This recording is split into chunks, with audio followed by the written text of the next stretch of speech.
In a stark rebuke, U.S. President Joe Biden has criticized Israeli Prime Minister Benjamin Netanyahu, stating that he is not doing enough to secure a truce and negotiate the release of hostages held by Hamas. The comments came in the wake of protests and a nationwide strike in Israel, following the tragic deaths of 6 hostages whose bodies were discovered by the Israel Defense Forces in Gaza on Sunday. During a press briefing, President Biden was asked whether he believed Netanyahu was making sufficient efforts to free the captives. Biden's response was a blunt no. He went on to express cautious optimism about ongoing negotiations, saying, "We are very close to that," referring to a potential final hostage solution, adding, "Hope springs eternal."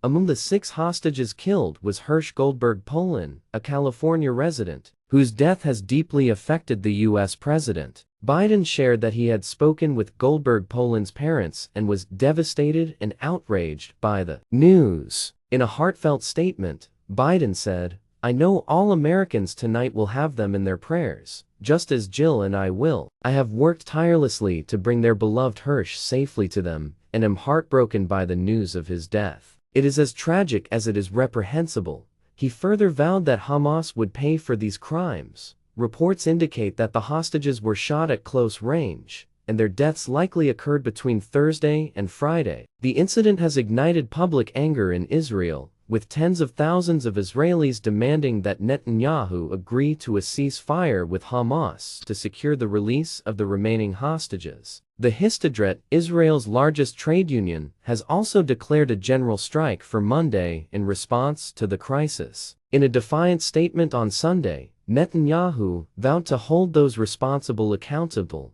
stating, "We will not rest, nor will be silent. We will pursue you, we will find you, and we will settle accounts with you." He accused Hamas of refusing to engage in genuine negotiations, insisting that efforts to free the hostages are continuing constantly. This ongoing crisis continues to put pressure on Netanyahu's government as both domestic and international scrutiny intensifies.